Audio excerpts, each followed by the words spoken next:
Hello my dear student, आप लोग के लिए यूपी एपीओ का प्रीलिम्स का बैच स्टार्ट हो गया है। डेमो क्लास आप लोग को दे दी गई है और अब आप लोग के लिए जो रेगुलर बैच स्टार्ट हो रहा है वो 13 अक्टूबर 2025 से ये क्लासेस रेगुलर फॉर्म में चलनी शुरू हो जाएगी। 2 क्लासेस आप लोग को डेली मिलेगी और जो एक डेमो क्लास आप लोग के लिए चलाई गई है उसका वीडियो आप लोग को दिया जा रहा है, इसी वीडियो में जुड़ा हुआ है। आप इसको देखते जाइएगा, पूरा डेमो क्लास आप समझ जाएंगे कि कैसे परीक्षा रिफ्रेशर लॉ क्लासेस पर क्लासेस चलाई जाती हैं, कैसे समझाया जाता है, कैसे टॉपिक को डील किया जाता है। तो आज की जो क्लास आप लोग को मिलने जा रही है वो पुलिस एक्ट और पुलिस रेगुलेशन की ये बेसिक क्लास है, शुरुआत की क्लास है। इसके बाद इसके रेगुलर बैच 13 अक्टूबर 2025 से आप लोगों के स्टार्ट होंगे। उस दिन से 2 क्लासेस आप लोग को रेगुलर मिलेगी। एक classes police regulation police act की मिलेगी और दूसरा बीएनएस की मिलेगी, भारतीय न्याय संहिता। कैसे आप क्लासेस को ज्वाइन करेंगे, कैसे आप देखेंगे, आप वीडियो के साथ बने रहे, आपको डिटेल पूरी जानकारी इसी वीडियो में पूरा दिया जाएगा।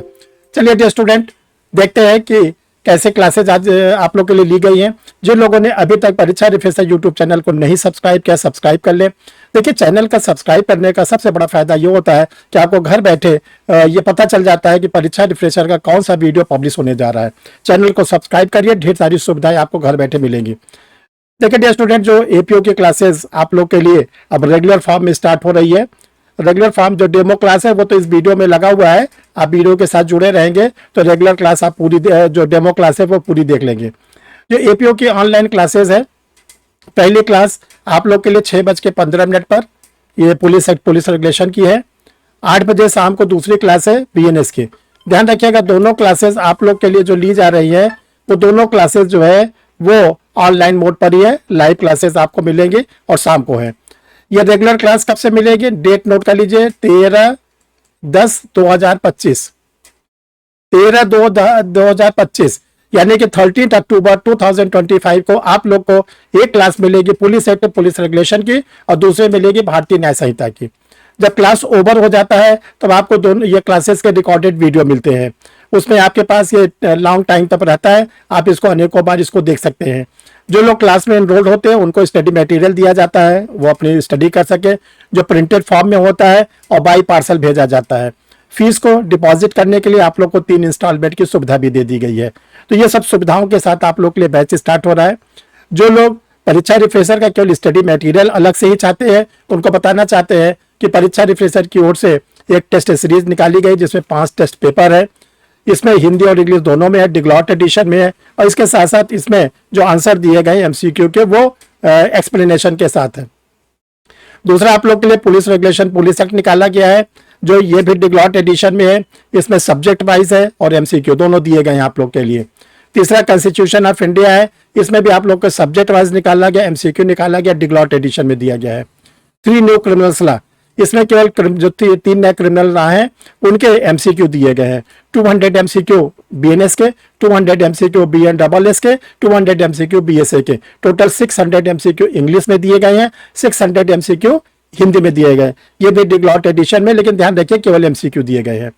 फिर इसके बाद आप लोग के लिए 3 नोट्स रेडी है, बीएनएस बीएनडबलएस बीएसए। इसमें ये चैप्टर वाइज है, सेक्शन वाइज है, इसमें केस लॉज है, इसमें करंट केसेस, लीडिंग केसेस और सेक्शन के इंग्रेडिएंट्स और साथ साथ एमसीक्यू। ये भी डिग्लॉट एडिशन में है, 3 वॉल्यूम में है। द स्टूडेंट, आप लोग के लिए हिंदी मीडियम वालों के लिए 6 वॉल्यूम में जनरल स्टडीज रेडी की गई है। History, geography, economics, science, tech, polity, Indian national movement. जो लोग हिंदी में इंग्लिश मीडियम के उनके लिए भी 6 वॉल्यूम में history, geography, science, polity, constitute, economics and national movement. जो स्टूडेंट ऑल इंडिया बार का तैयारी कर रहे हैं, देखो IB20 का एडवर्टीजमेंट आ गया, 30 नवंबर को आप लोग की डेट है। इसके लिए परीक्षा रिफ्रेशर लॉ क्लासेस ने आप लोग के लिए गाइड पब्लिश किया है, मॉडल टेस्ट पेपर पब्लिश किया है और बेयर एक्ट पब्लिश किया गया है। ये तीनों को पढ़ने के बाद IB20 आप जरूर और जरूर क्रैक करेंगे, इसी मोटिव से ये आप लोग के लिए रेडी किया गया है। जो स्टूडेंट आपको स्टडी मटेरियल मंगाना चाहते हैं, चाहे एपीओ का चाहे एआईबी का, या आप परीक्षा रिफ्रेशर का ऑनलाइन क्लास ज्वाइन करना चाहते हैं एपीओ का, तो ये 2 व्हाट्सएप नंबर दिए गए हैं। जिन लोगों को स्टडी मटेरियल चाहिए वो अपना लिख देंगे कि मुझे स्टडी मटेरियल चाहिए, अपना नाम, अपना पता, अपना मोबाइल नंबर, डिस्ट्रिक्ट का नाम, पिन कोड, स्टेट का नाम ये देंगे। जिन लोगों को क्लास करनी है वो अपना आधार का फेस साइड बैक साइड भेजेंगे। क्लास गूगल मीट पे चलती है। चलिए स्टूडेंट, परीक्षा रिफ्रेशर लॉ क्लासेस के स्टूडेंटों के साथ हम लोग देखते हैं पुलिस रेगुलेशन और पुलिस एक्ट की बेसिक कॉन्सेप्ट के साथ classes. Thank you dear student, ready हो जाइए, वीडियो आप लोग के लिए लगा हुआ है, आप लोग वीडियो को देखकर क्लास से जुड़े। तो आज का पेपर है वो है भारतीय न्याय संहिता, भारतीय न्याय संहिता 2023। ये ध्यान रखिएगा, इसका हम लोग गलत प्रोनाउंसिएशन करते हैं, बीएनएस बोलते हैं। बीएनएस के नाम से कोई भी कानून नहीं है। जो कानून बना हुआ है वो बना हुआ है भारतीय न्याय संहिता 2023। और जो ये भारतीय न्याय संहिता 2023 बना हुआ है, ये इसका संक्षिप्त नाम है, इसका जो है शॉर्ट टाइटल है इसका, इस एक्ट का जो हम लोग पढ़ने जा रहे हैं। अब आप ये कहाँ कहा गया, सेक्शन नंबर 1 में कहा गया। अब आपसे पूछा जाए इसका जब शॉर्ट नाम है तो इसका फुल नेम क्या है, इस एक्ट का फुल नेम क्या है? इस एक्ट का फुल नेम है भारतीय न्याय संहिता 2023। क्या तो बोलोगे आप, तो ब्रैकेट में एक्ट नंबर 45 ऑफ ईयर 2020, ये इसका पूरा नाम है। भारतीय न्याय संहिता 2023 ब्रैकेट में अधिनियम क्रमांक 23 वर्ष 2023, ये इसका पूरा नाम है, ये इसका पूरा नाम है। तो पूरा नाम ये है, और जो शॉर्ट नेम है वो क्या है, भारतीय न्याय संहिता। ये ध्यान रखिएगा, बीएनएस हम लोग ये नाम नहीं है, हम लोग बीएनएस अपने तरफ से बोल लेते हैं शॉर्ट में बोलने के लिए, लेकिन ऑफिशियल में इसका कोई नाम बीएनएस के रूप में नहीं है, ये तो ध्यान रखिए। अब देखिए जो ये एक्ट बना हुआ है, ये एक्ट किसको रिप्लेस करके बना है, इंडियन पेनल कोड। ये एक्ट जो बना हुआ है ये रिप्लेस किया गया है आईपीसी, इंडियन पेनल कोड को। और इंडियन पेनल कोड कौन सा, 1860, 1860 वाला, उसी को रिप्लेस किया गया, हटाया गया। ये जो वाला एक्ट है इसको लागू कर। देखिए आज हम इंट्रोडक्टरी चीज़ बताएंगे, बेसिक चीज़ आप लोग को ध्यान से सुनिए, जिसको होगा पूछ लें लास्ट में। अगर ये बेसिक कॉन्सेप्ट क्लियर हो जाएगा तो आपका बीएनएस का जो पेपर है वो आसानी से चलता रहे। अब जो इंडियन पेनल कोड हम लोग का 1860 का, इसके पहले क्या पोजीशन थी ये हमको सीखना। और फिर जो हम लोग का इंडियन पेनल कोड आया उसका एक्चुअल में क्या नाम था, ये पूरी स्टोरी हम आप लोग को इसको समझाते हैं, तो ध्यान से समझ। देखिए 1860 के पहले, 1860 के पहले हम लोग का जो, हम लोग ब्रिटिश इंडिया में रहते थे, हम लोगों के ऊपर कोई क्रिमिनल लॉ कोडिफाइड नहीं, संहिताबद्ध नहीं क्रिमिनल। क्योंकि 1860 के पहले हम लोग की कंडीशन क्या थी, हमारे ऊपर जो रूलर थे वो मुगल सम्राट लोग, ठीक है। क्योंकि 1857 में अंतिम मुगल सम्राट जो थे बहादुर शाह जफर, उनकी डेथ हो जाती है और वहीं से मुगल सम्राट लोग खत्म हो जाते हैं। एक तरफ ध्यान रखिएगा, रूलर के रूप में मुगल सम्राट थे, और दूसरे तरफ जो ईस्ट इंडिया कंपनी हमारे यहाँ शासन करती थी, वो अपना जो क्रिमिनल लॉ था, उसको क्रिमिनल लॉ को वो लॉ ऑफ टार्ट्स के रूप में यूज, ध्यान रखिएगा। ईस्ट इंडिया कंपनी के लोग ब्रिटिश इंडिया में 1726 ईस्वी के चार्टर के द्वारा जो कानून को लागू करते थे उसका नाम था अपकृत्य विधि, लॉ ऑफ टार्ट्स। एक तरफ चल रहा था ईस्ट इंडिया कंपनी का लॉ ऑफ टार्ट्स, दूसरे तरफ जो मुगल हमारे क्या नाम है रूलर थे, मुगल शासक थे, वो चला रहे थे क्या, शरीयत के कानून के अनुसार अपना क्रिमिनल लॉ। इसके साथ साथ जो एक दूसरा देश था ब्रिटेन, वो अपना क्रिमिनल लॉ चला रहा। तो एक ब्रिटेन में अपना क्रिमिनल लॉ, दूसरा ब्रिटिश इंडिया में दो, ब्रिटिश इंडिया में दो थे। एक का नाम है लॉ ऑफ टार्ट्स, ये सिविल नेचर का था। दूसरा जो यहाँ पे मुगल सम्राट थे वो शरीयत के कानून के अनुसार क्रिमिनल, ये पोजीशन थी। अब देखिए जो ब्रिटेन में क्रिमिनल लॉ था वो कैसे चलता था। जो ब्रिटेन में क्रिमिनल लॉ चलता था उसमें यह कहा गया कि जो व्यक्ति क्राइम करेगा, ऑफेंस करेगा, उसको अगर कोर्ट के द्वारा सजा दी जाएगी तो 4 प्रकार की सजा ब्रिटेन में दी जाती। ब्रिटेन में 4 प्रकार की सजा दी जाती। नंबर 1, डेथ सेंटेंस, मृत्युदंड। British penal code, British penal code में जो सजा देने का प्रोविजन था, सबसे पहले था डेथ सेंटेंस, मृत्युदंड, जिसको हम लोग बोलते हैं फांसी। दूसरा लाइफ इम्प्रिजनमेंट, आजीवन कारावास, उम्र कैद।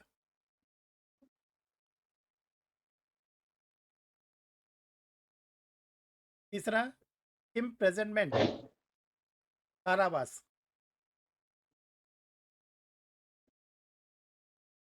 फोर्थ नंबर पे था फाइन, जुर्माना या अर्थदंड। ये उस दूसरे देश की कहानी है जिसका नाम था ब्रिटेन। अब देखिए ब्रिटेन में ये चलता था, इंडिया में जो क्रिमिनल लॉ था, जो मुस्लिम पेनल कोड था, मुस्लिम दंड प्रशासन, उसमें क्या था, number 1 Kisha, KISA Kisha. Number 2 दिया, DIYA दिया, किशा, दिया। तीसरे पे था हद, HADD हद। नंबर 4 पे था ताजीर, TAJIR ताजीर। पहला किसा, दूसरा दिया, तीसरा हद और चौथा ताजीर। देखिए जो पहला वाला पनिशमेंट था जिसको हम लोग किशा कहते हैं, इसका मतलब होता है बदला, बदला, प्राण के बदले प्राण।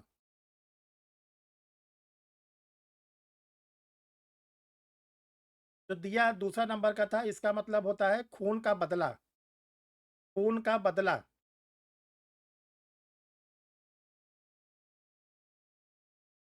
हद जो होता था, जिसको हद से पनिशमेंट दिया जाता था, पत्थर मारना, कोड़े मारना।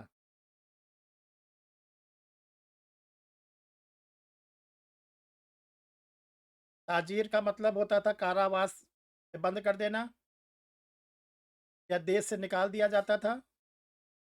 मुगल सम्राट जो होते थे अपने साम्राज्य की सीमा से बाहर निकाल देते थे, या फिजिकल पनिशमेंट, शारीरिक दंड दिया। ये जो बताया जा रहा है इसको जीवन भर के लिए याद रखिए, बहुत इंपॉर्टेंट चीज बताया जा रहा है। तो ये तो हो गया मुस्लिम पेनल कोड। और ये हमने आपको बताया कि जो मुस्लिम पेनल कोड के पैरेलल था, वो था क्या, law of tarts. Law of tarts यानी जो ब्रिटिशर्स यहाँ पे रहते थे, ईस्ट इंडिया कंपनी लेकर आए थे, ईस्ट इंडिया कंपनी के जो गवर्नर जनरल वगैरह होते थे, वो क्या करते थे, लॉ ऑफ टार्ट्स लागू की। और लॉ ऑफ टार्ट्स कहाँ पे चलता था, प्रेसिडेंसी नगरों में, कलकत्ता, बम्बई, मद्रास, प्रेसिडेंसी नगरों में लॉ ऑफ टार्ट्स चलता था। और जो मुगल रूलर थे वो चलाते थे ये 4 प्रकार का दंड। ठीक है। अब देखिए 1857 1857 की क्रांति होती है, वोल्ट होता है, और जो मुगल रूलर थे, मुगल सम्राट लोग थे, वो ख़त्म हो जाते। 1858 में जो ब्रिटेन की क्राउन थी, महारानी, उन्होंने ये डिसीजन लिया कि जो ईस्ट इंडिया कंपनी भारत में शासन कर रही है, इसको वापस बुला लिया। तो उन्होंने क्या किया, 1858 में गवर्नमेंट ऑफ इंडिया एक्ट 1858 बनाया, 1858 का, और उसके द्वारा ईस्ट इंडिया कंपनी को आदेशित किया गया कि आप वापस आइए। ईस्ट इंडिया कंपनी यहाँ से चली गई। जो गवर्नर जनरल का पद था वो भी ख़त्म कर दिया उन्होंने। और उन्होंने ये डिसीजन लिया, अब इस देश का नाम होगा ब्रिटिश इंडिया। अब इस देश का नाम होगा ब्रिटिश इंडिया। एक देश उनके कब्जे में था जिसका नाम था ब्रिटेन, और दूसरा देश जिसमें हम लोग रहते थे उसका नाम कर दिया गया ब्रिटिश, ब्रिटिश इंडिया। अब देखिए ब्रिटिश इंडिया में उन्होंने सबसे पहले ये देखा कि जो भारतीय लोग हैं, जो क्या करने हैं, आंदोलन करने लगे हैं, ये लोग क्या करने, विद्रोह करने लगे, रिवोल्ट करने लगे हैं। तो उनको रोकने के लिए सबसे पहले लॉर्ड मैकाले के ड्राफ्ट पर, लॉर्ड मैकाले के प्रारूप पर भारत में बनाया गया British India penal code. British India penal code 1860, British India penal code 1860।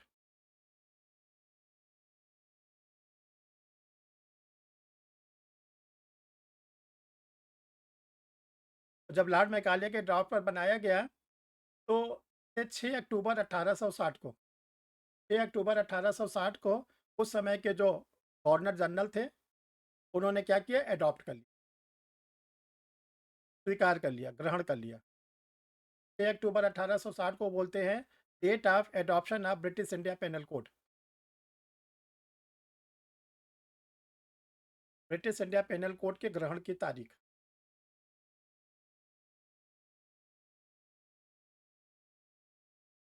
अब देखिए जो ब्रिटिश इंडिया पेनल कोड हम लोग के लिए बन के सामने आया, उसमें जो छोटी छोटी बातें थी सबको बना दिया गया ऑफेंस। यानी जो हम इंडियंस लोग थे, हम लोग भारतीय थे, जो छोटे छोटे कामों को करते थे, वो भी ऑफेंस। जैसे कोई किसी को थप्पड़ दिखा रहा है, कोई किसी को मुक्का दिखा रहा है, कोई किसी के नाम को गलत रूप में बुला रहा है, ठीक है, कोई किसी पे शीशा चमका रहा है, कोई किसी के ऊपर थूक देता है, कोई किसी का बाल खींच लेता है, ठीक है? ये सारी चीज़ों को, और जो बड़े-बड़े बात थे वो तो अपराध थे ही। कोई किसी को जान से मार डाला, ये सब तो अपराध था ही।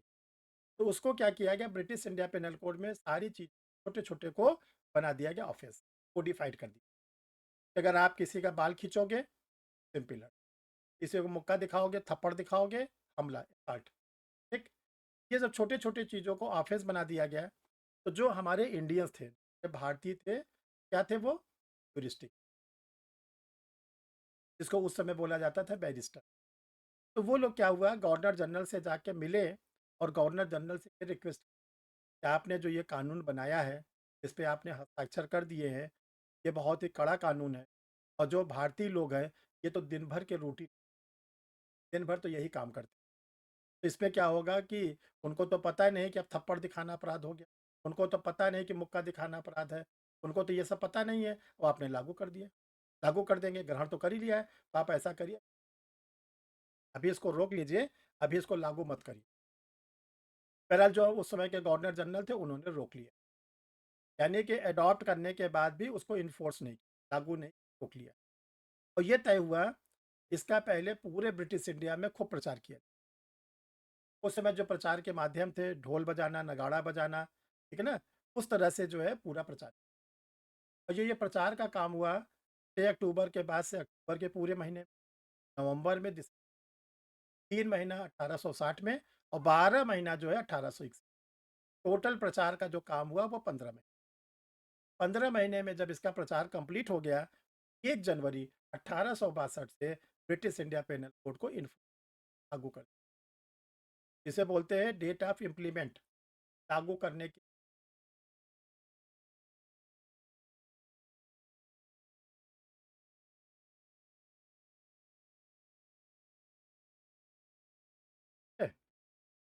अब देखिए, ध्यान से सुनिए। जो ये एक्ट बना था, इसका नाम था ब्रिटिश इंडिया पेनल कोड। नाम किसने दिया था? ब्रिटिशर। जो हम लोग इंडियन थे, जो हम लोग भारतीय थे, जिसमें हिंदू भी रहते थे, मुस्लिम, सब लोग रहते। तो उस समय जो हम लोग की बोलचाल की भाषा थी, हम लोग क्या बोलते थे? अरबी, फारसी और उर्दू का मिक्सचर, ठीक है? बहुत दिनों तक यहाँ पे तुर्क लोग रहे, मुगल लोग रहे, ठीक है, अरब से लोग आके रहे, मोहम्मद बिन कासिम वगैरह। तो हम लोग की जो भाषा थी वो मिक्सचर हो गई। तो हम भारतीयों ने इसका जो नाम दिया, इसका नाम दिया मजमुआ ताजी राते हिंद। इस एक्ट का नाम दिया मजमुआ ताजी राते हिंद, मजमुआ ताजी राते हिंद।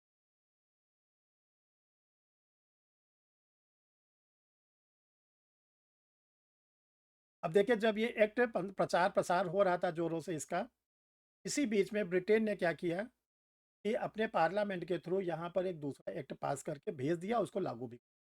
उस एक्ट का नाम था पुलिस एक्ट 1860, पुलिस एक्ट 1861। 1861 ईस्वी में पुलिस एक्ट बनाकर, जब तक वो हम लोग का आईपीसी पेंडिंग था, यहाँ पे लागू कर दिया, जो आप लोग के एपीओ के कोर्ट्स में है। अब देखिए, जो पुलिस एक्ट 1861 लागू किया गया है, इसमें सबसे पहले ये किया गया कि पुलिस थाना खोला, पुलिस थाना। और जो पुलिस थाना खोला गया है, वो खोला गया रूरल एरिया में,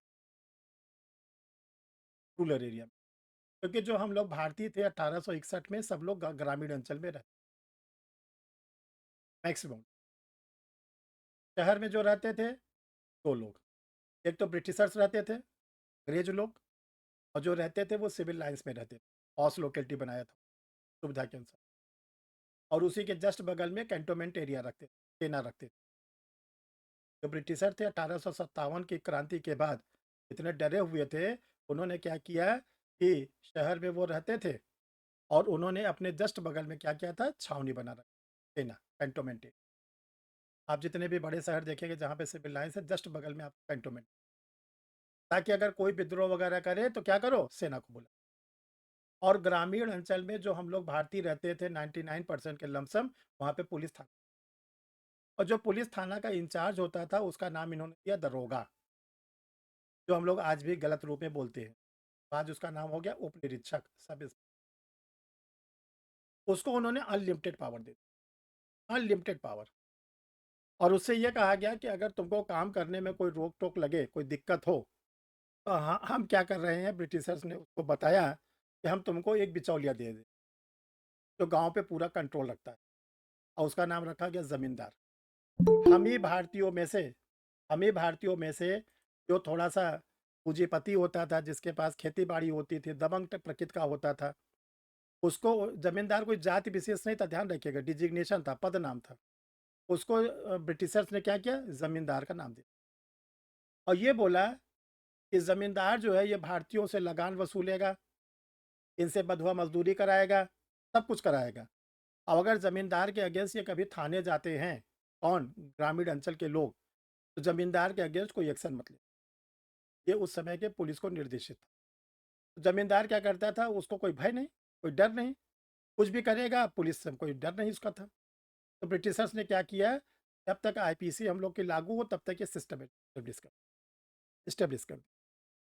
इसके बाद ये जो ब्रिटिश इंडिया पेनल कोड था, जिसको हम लोग मजमूआ ताजीराते हिंद, ये 1 जनवरी 1862 से चलते 15 अगस्त 1947 तक एग्जिस्टेंस में रहा।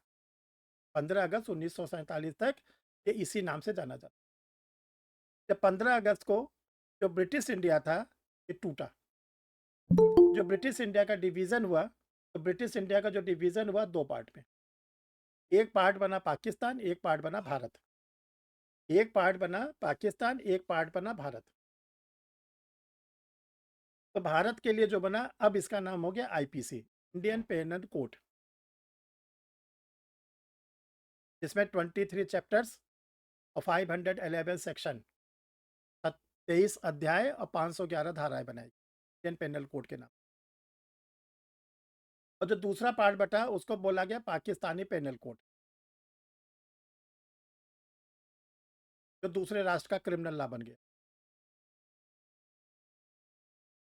अब देखिए समस्या ये आई कि जो जम्मू कश्मीर था, कश्मीर के जो राजा हरि सिंह थे, उन्होंने नहीं स्वीकार किया आईपीसी, वो अलग थलग अपने को पड़े रहे। तो उन्होंने अपने यहाँ जो पेनल कोड बनाया उसका नाम था Ranbir penal code. Ranbir penal code, Raja Hari Singh ने जो अपने यहाँ क्रिमिनल लॉ लागू किया उसका नाम था रणवीर पेनल कोड।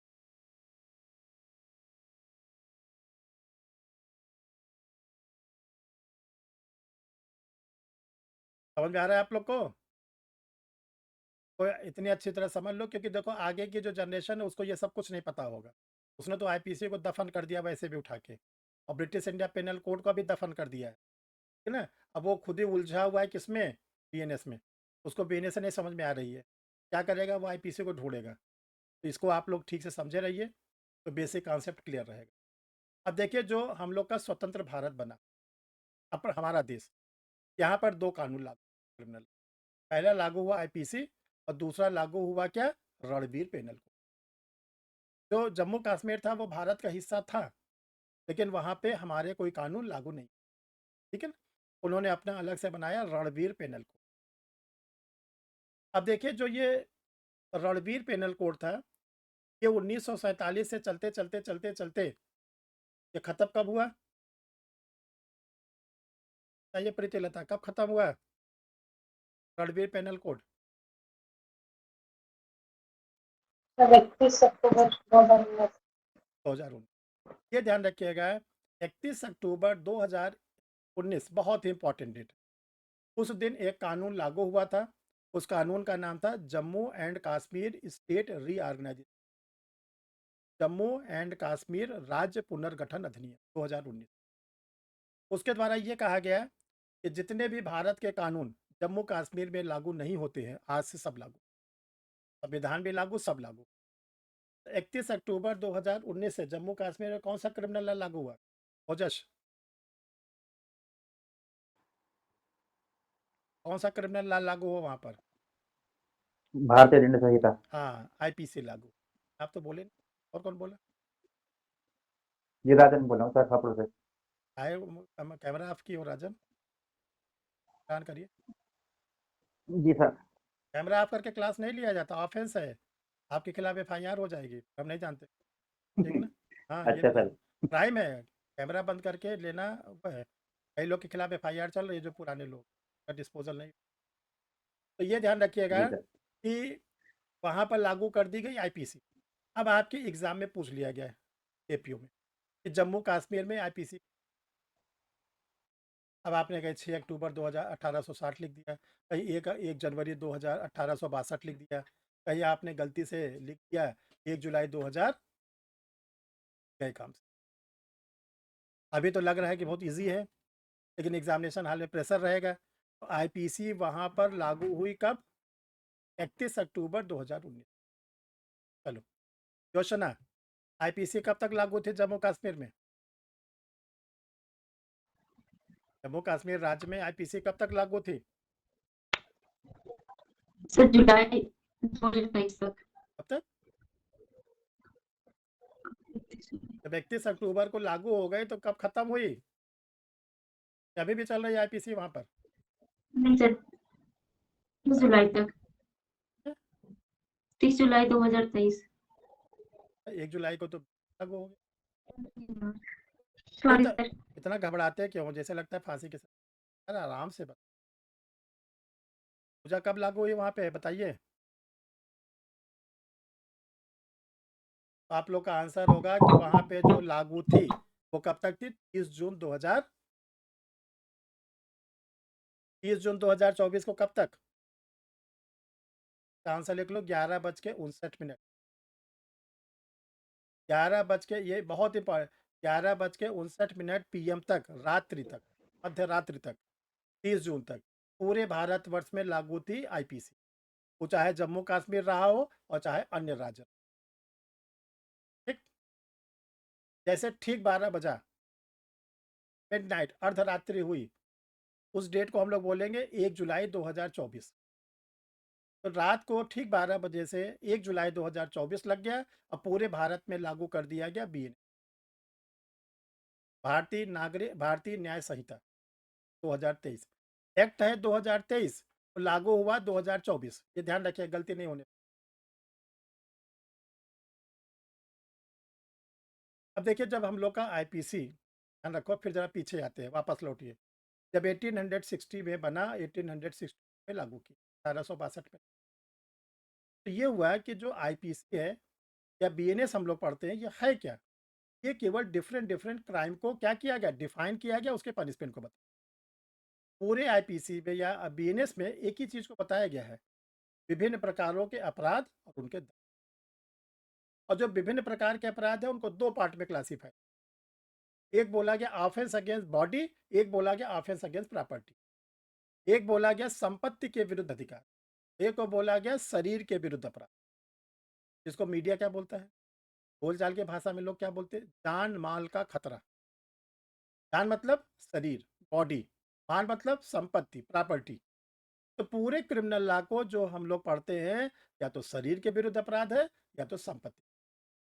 ठीक, इसी में एक एक ऑफेंस है, जैसे शरीर के विरुद्ध अपराध है तो आप लोग इसको पढ़ते हो, अनलॉफुल असेंबली है, विद विरुद्ध जमाव है, हमला है, बलात्कार है, किडनैपिंग है, अबडक्शन है, थेफ्ट है। ये एक एक जो थेफ्ट का है, सिंपल हर्ट है, ग्रीवियस हर्ट है, रॉन्गफुल कन्फाइनमेंट है, रॉन्गफुल रिस्टेटमेंट। तो जो हम लोग ये सब चीज़ों को पढ़ते हैं, ठीक है ना, बलवा पढ़ते हैं, विद जमाव पढ़ते हैं, ये क्या, अपहरण पढ़ते हैं, व्यपहरण पढ़ते हैं, ये सब क्या है, शरीर के। और इसकी सीमा कहाँ तक जाती है? 377 आईपीसी। 377 के बाद शरीर वाला खत्म। 378 से स्टार्ट हो जाता है संपत्ति के विरुद्ध।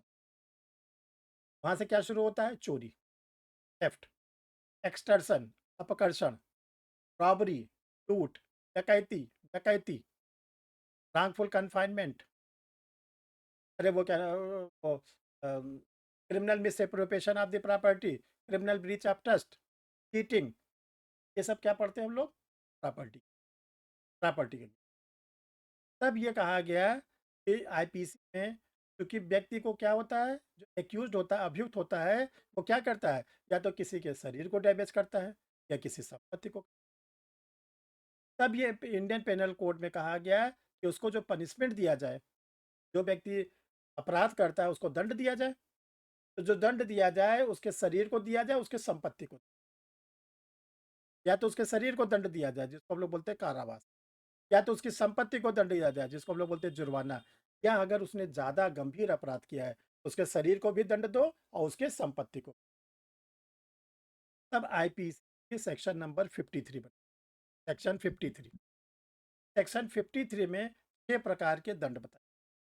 आईपीसी की जो सेक्शन नंबर 53 थी, इसमें कहा गया यदि कोई व्यक्ति अपराध करता है तो उसको 6 प्रकार का दंड दिया। वो क्या क्या है? सेक्शन 53 में 6 प्रकार के दंड, और ये 1 जनवरी 1862 से लेकर 25 नवंबर 1949 तक चला। 25 नवंबर 1949 6 प्रकार के ये बताते हैं। नंबर 1, डेथ सेंटेंस, मृत्युदंड। नंबर 2, इम्प्रिजनमेंट ऑफ लाइफ, आजीवन कारावास, उम्र कैद।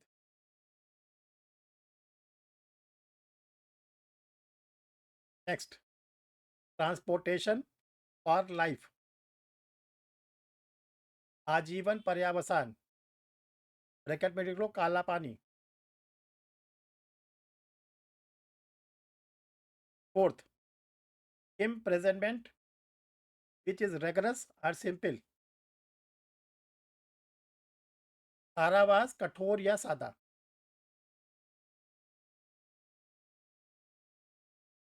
Number 5, four feature of property, संपत्ति का जब्तीकरण, संपत्ति का जब्तीकरण, संपत्ति का समपहरण।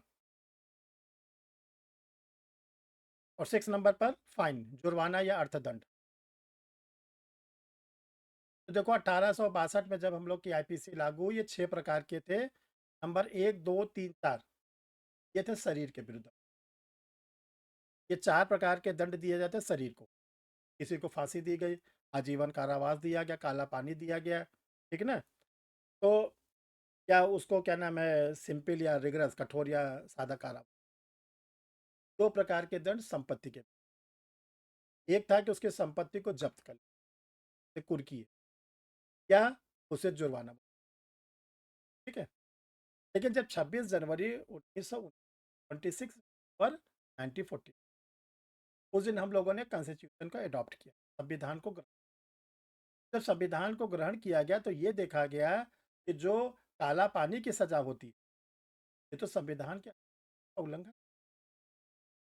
ये वर्क इसको आज से बंद, तो बंद करिए, अब ये सजा नहीं दी जाए। क्यों? देखो जो काला पानी होता था तो हम लोग कहते हैं आजीवन पर्यावसान या ट्रांसपोर्टेशन फॉर लाइफ कहते हैं। इसमें अपराधी व्यक्ति को ले जाके किसी निर्जन टापू पर, कोई आइलैंड पे ले जाके छोड़ दिया जाए, ठीक। कब? 49। उसमें टापू कैसे होते थे? आइलैंड। आज हम लोग टापू घूम जाते हैं ना पर्यटन के, ऐसा था। तो वहाँ पे जो किसी को छोड़ा जाता था वो मर जाता था, या तो भूख प्यास से तड़प तड़प के मर जाता था, या अगर कोई टापू पर आइलैंड पर कोई जंगली जीव जंतु आया खा पी गया। तो ये कहा गया ये तो लाइफ एंड पर्सनल लिबर्टी जो अन्य दिख के मिला, इसका उल्लंघन, इसको खत्म कर दिया। और खत्म करने के साथ ये डिसीजन लिया गया कि जो आजीवन पर्यावसान वाले मामलों में एफआईआर गई है, का ट्रायल वगैरह चल रहा है, उसमें जजेस को डायरेक्शन, अगर आप किसी को आजीवन पर्यावसान वाली धारा में दंडित करना चाहते हैं, आप कर सकते हैं खत्म होने के बाद भी, लेकिन अब दंड जो है आजीवन पर्यावसान, काला पानी की सजा, इसको अपराध। अगर आपको सजा देनी है तो आजीवन कारावास, ठीक है। देखो जो लोग आजीवन कारावास होता है, कैद होता है, वो परमानेंट जेल में रहता है। जेल में खाना वगैरह मिलता है कि भूख प्यास से तड़प, जेल में। तब ये हुआ, ये जो है सजा खत्म हो गई है, लेकिन जजेस अगर किसी को पनिश किस करेंगे। अब देखो ये चलता रहा, और फिर इसके बाद 1 जुलाई को जब हम लोग का आ गया बीएनएस आ गया, तो आईपीसी का प्रोविजन खत्म हो गया। तो जो बीएनएस के सेक्शन का 4 का एफ है, में क्या बताया गया है? बीएनएस के सेक्शन 4 में क्या बताया गया है? समुदाय सेवा से दंड बताया गया सर। दंड होता है। कौन कौन से दंड है? मृत्युदंड, आजीवन कारावास, कारावास, संपत्ति का समर्पण, जुर्माना और सामुदायिक सेवा। अब देखो जो सेक्शन नंबर 4 है उसमें क्लास जोड़ी गई, 4 का ए, 4 का बी, 4 का सी, 4 का डी, 4 का एफ। ठीक है, तो ये कहा गया कि जो सेक्शन नंबर 4 में क्लास जोड़े गए हैं ए बी में, पहला रखा गया डेथ सेंटेंस, ये आज भी दी, ठीक है, खत्म नहीं हुआ। दूसरे पे रखा गया आजीवन कारावास, लाइफ इम्प्रिजनमेंट, ये भी दिया जा रहा है। तीसरा पे रखा गया सिंपल और रिगरस, कठोर या सादा का, आज भी दिया। चौथे पे रखा गया 4 फीचर ऑफ प्रॉपर्टी, संपत्ति जब्ती का, ये भी आज दिया। पांचवे पे रखा गया फाइन या जुर्माना अर्थदंड, वो भी आज। छठा जोड़ा गया कम्युनिटी, सामुदायिक। ठीक, तो बड़ी सावधानी से प्रीलिम्स एग्जामिनेशन का, एआईबी के एग्जाम है जिसका झारखंड जुडी का है, एपी का, यूपी की तैयारी कर रहा है, क्योंकि आप लोग के सामने आईपीसी भी घुमा जा रही है, सीएनएस भी घूम। तो देखो जब 1860 में आईपीसी बने थे 6 प्रकार के बने, और ये कब तक चले? 1949 से लेकर 2023 के 30 जून तक चले 5 प्रकार, फिर 1 जुलाई से 6 प्रकार। ये इसकी यात्रा है शुरू से लेकर लास्ट तक।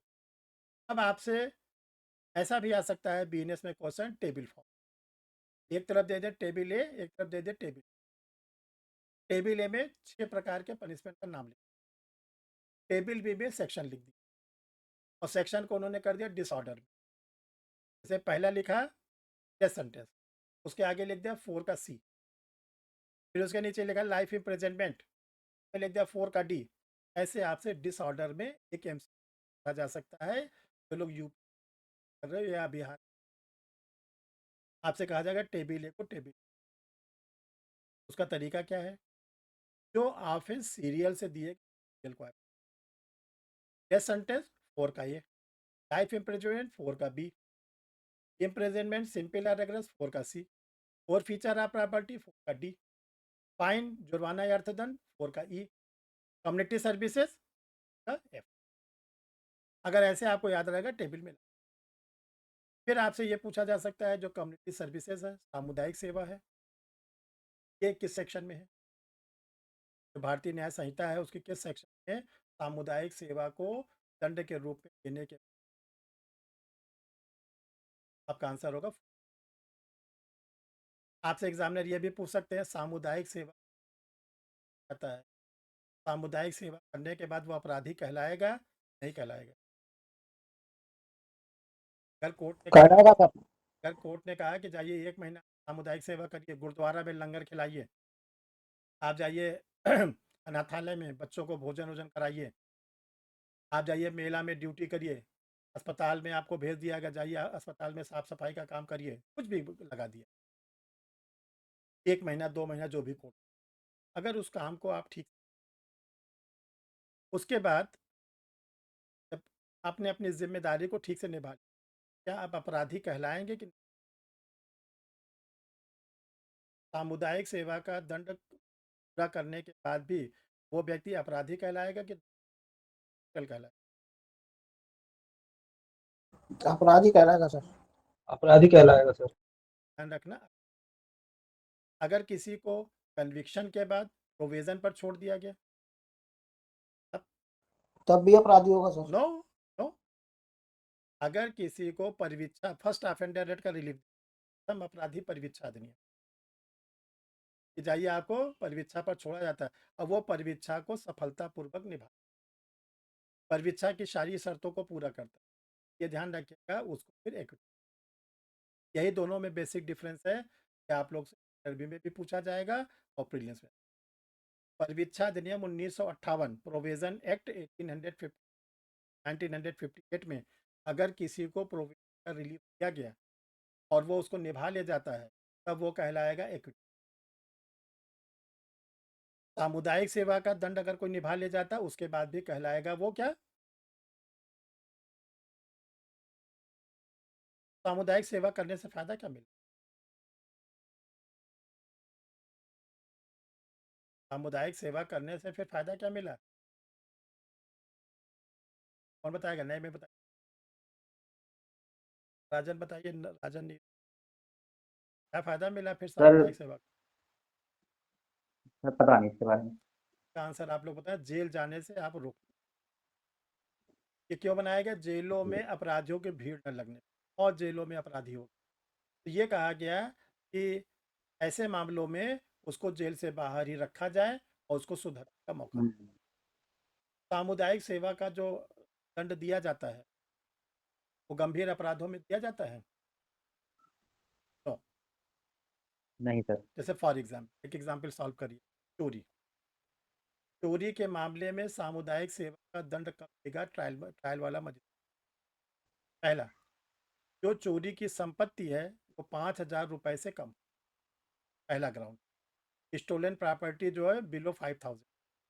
नंबर 2, स्टोलन प्रॉपर्टी की रिकवरी हो गई हो, मतलब उसकी बरामदगी हो गई हो। तीसरा, उसने पहली बार जीवन में ऑफेंस किया। किसने? जिसके जिसके पास से संपत्ति हुई है। अगर ये 3 ग्राउंड फुलफिल होता है तब ट्रायल कोर्ट उसको सामुदायिक सेवा का दंड। 5,000 से नीचे की संपत्ति हो, संपत्ति की बरामदगी हो गई हो और वो जीवन में पहली बार चोरी, तब सामुदायिक सेवा का दंड पाने का। तो जो सामुदायिक सेवा का दंड दिया गया, इसके दो उद्देश्य हैं। दोनों उद्देश्य को लिख लो इस प्रीलिम्स में टिक। पहला उद्देश्य है इसका, पहला वाला उद्देश्य इसका सुधारात्मक दंड का सिद्धांत, reformative theory of punishment. Reformative theory of punishment, सुधारात्मक दंड का, उस व्यक्ति को सुधरने का मौका दीजिए। दूसरा है जेलों में अपराधियों की भीड़ को कम करना। जेलों में अपराधियों की भीड़ को कम करना।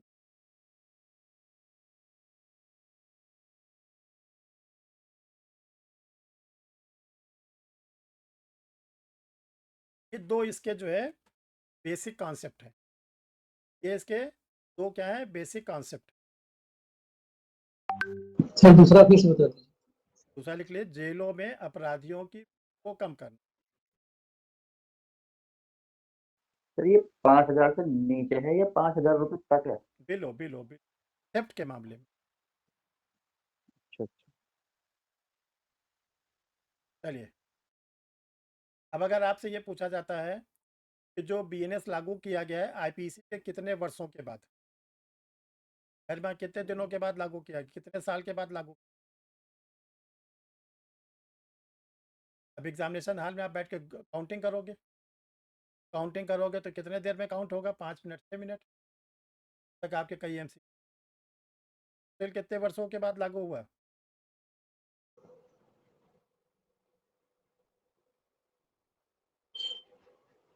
आईपीसी लागू होने से कितने वर्ष के बाद बीएनएस लागू हुआ? देख लो, 164 वर्ष। क्लास के बाद छोड़ना बैठ के। प्रीलिम्स यही से प्रीलिम्स पे आएगा आपकी एपीओ में, और सब उड़ोगे। अगर आप ठीक से पढ़े रहोगे फटाफट आप लोग क्वालिफाई। 164 ईयर के बाद। यहीं पर एक क्वेश्चन इंटरव्यू के लिए नोट कर लो आप। जब ऑलरेडी आईपीसी चल रही थी, सब कुछ ठीक था, तो ये बीएनएस बनाने की ज़रूरत क्यों पड़ी? या सीआरपीसी ऑलरेडी चल रही थी तो हमारा बीएनडबलएस बनाने की क्यों पड़ी? एविडेंस एक ठीक ठाक चल रहा था तो बीएनए बनाने, यानी क्या जरूरत पड़ गई कि तीनों के तीनों क्रिमिनल लॉ को एक साथ बदल दिया? क्या आंसर आप लोग दे में से कोई दे सकता है? सर भारतीय दंड संहिता का ब्रिटिश का नाम था, बदबू आ रही है। इसलिए इसलिए बीएनएस बनाना पड़ा। चाहते हो तो ब्रिटेन घूम, चाहते हो इंडियन पेनल कोड एक भी ब्रिटिश का दिया गया था। आपके बनारस में से आ जाए तो बात करने का परेशान रहे। एक सेल्फी ले ले, बहुत अच्छी बात है। एक बार गए देखे बनारस में, और भी लोग डिस्ट्रिक्ट के लोग आए थे, सोच रहे थे कि ये ब्रिटिशर्स हमारे साथ सेल्फी ले ले। देखो ये सब आंसर मत देना, जो आंसर आंसर बता रहे इसको आप नोट करिएगा। देखिए इसका आपको एथेंटिक आंसर क्या देना है कि जो आईपीसी थी उसका मोटिव था क्या करना? पेनलाइज करना, दंड देना। आईपीसी का जो मुख्य उद्देश्य था वो क्या था? दंड देना। उसका नाम ही था इंडियन पेनल कोड, भारतीय दंड संहिता, दंड देने के लिए। किसको दंड देने के लिए बनाया गया था? किसको दंड देने के लिए बनाया गया था? एक्यूज को सर, एक्यूज एक्यूज को, अंग्रेज को कि भारतीयों को? इंडियन। इंडियन। कोई अंग्रेज कभी फांसी पे चढ़ा? कोई अंग्रेज काला नो पानी सर। गया? आज आंसर जान लो, जीरो। एक भी अंग्रेज कभी भी उनके खिलाफ FIR नहीं हुई थी, ये भी ध्यान रखना। तो ये केवल बनाया गया था ब्रिटिशर्स के द्वारा भारतीयों को दंड देने। ठीक। जब हमारा संविधान लागू हुआ तो हम लोगों ने कॉन्स्टिट्यूशन के आर्टिकल 38 में क्या कॉन्सेप्ट लिया? संविधान के अनुच्छेद 38 में हम लोगों ने क्या संकल्पना ली? वेलफेयर, लोक कल्याण। तो लोक कल्याणकारी राज्य में दंड दिया जाए कि न्याय किया जाए? दंड और न्याय एक ही चीज है कि अलग अलग है? अलग। अलग अलग है। न्याय में दोष मुक्त दोष सिद्ध दोनों शामिल होता है। न्याय में जो होता है वो, जो कोर्ट होती है वो न्याय करती है। न्याय जो है दोष सिद्ध के रूप में भी होता है, दोष मुक्त। ठीक है। तब हम लोगों ने लोक कल्याणकारी राज्य की कल्पना को आगे बढ़ाया इसको, और उसके अनुसार फिर हम लोगों ने अपने कानून को बनाया। और इस कानून में क्या किया गया कि हम लोग को न्याय देने के लिए बात कही। यहाँ पर एक ये भी दिया गया कि छोटे ऑफेंस है, जैसे आपको हमने बताया 5,000 रुपये से कम की चूक, तो उस व्यक्ति को जेल बंदी, उसको किसी सामुदायिक सेवा पे लगा। अच्छा, अगर वो 1 महीना 2 महीना सामुदायिक सेवा रहेगा तो माइंड चेंज हो जाएगा उसका।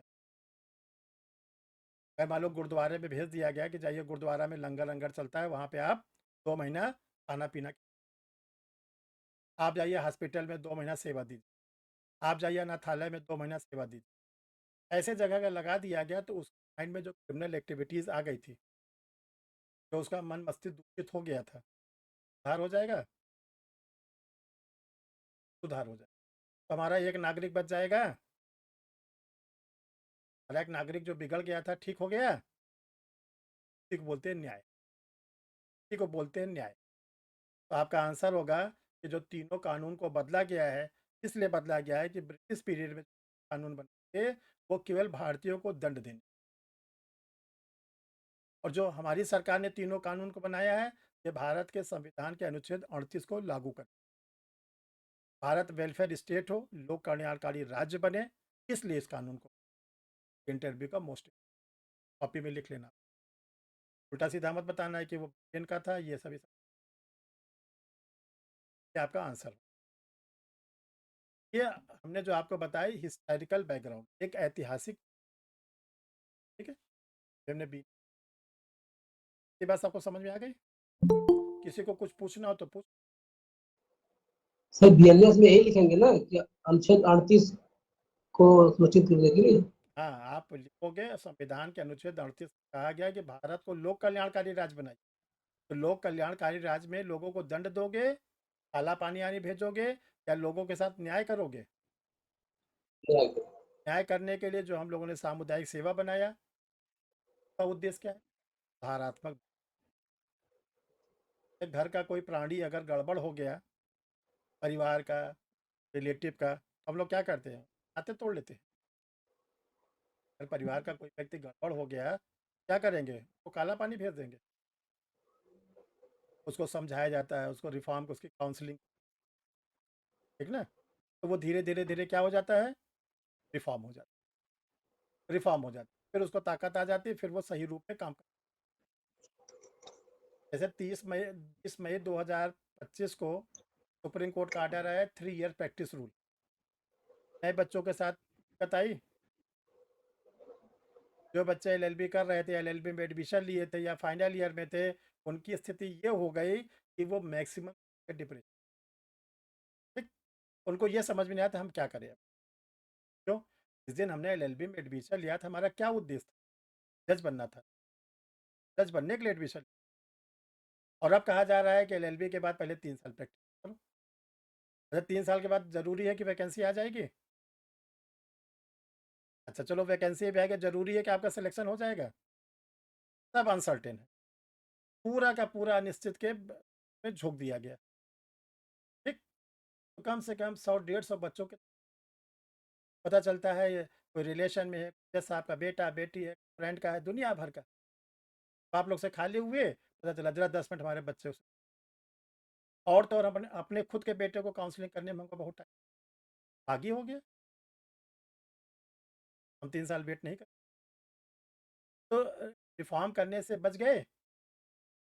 कितने बच्चे सच में डिप्रेशन चले गए, उन्होंने साइड बदल बोला कि हम कुछ नहीं, पहले एलएलबी भी बंद कर रहे हैं, कुछ बिजनेस। तो जैसे कभी भी कोई घटना होती है तो उसको रिफॉर्म किया जाता है, रिफॉर्म किया जाता है। वही चीज़ और हम लोग जैसे बच्चों के गार्जियन माता पिता, तो भारत के नागरिकों का गार्जियन कौन है? तो भारत सरकार ने कहा अब हम लोक कल्याणकारी राज्य बनाएंगे, आगे आने वाले समय में आपको सिविल का भी नोट कर लेना, फिर जल्दी से जल्दी पढ़ लिख के आ जाओ, सिलेक्शन ले लो, नहीं तो ग्रेड चेंज होगा सिविल। उसको सबको बनाया जा रहा है साइंस एंड टेक्नोलॉजी। अब वो एग्रीमेंट उस तरह नहीं होगा, प्रपोजल एक्सेप्टेंस कुछ नहीं, टेंडर प्रपोजल के फॉर्म में आएगा, आप अपना भरो, काम खत्म, ताकि आपकी लाइबिलिटी। तो धीरे धीरे आपकी सीपीसी है, इंडियन कॉन्ट्रैक्ट एक्ट है, ट्रांसफर ऑफ प्रॉपर्टी, उसको रिफॉर्म किया। इसलिए किया जाएगा कि जितने कानून है सब हम ब्रिटिश पीरियड के ब्रिटिश पीरियड के कानून के पढ़ने से लोक कल्याणकारी राज्य बन जाएगा, पता ही नहीं।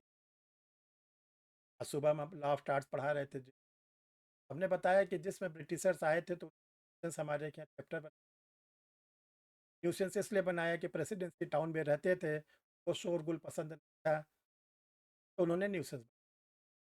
आज वेलफेयर स्टेट में क्या हो गया, हमारी सरकार बहुत एक्टिव है। क्या क्या पोल्यूशन एक्ट बना दिया, 5 प्रकार के पोल्यूशन बना दिया, 5 का पनिशमेंट बता दिया, सीपी डाल दिया, सीआरपीसी में प्रोविजन डाल दिया। ये सब क्या होता है, ठीक है। आप लोग बताओगे कि वेलफेयर स्टेट बनाने के, ठीक है। और कोई क्वेश्चन किसी का?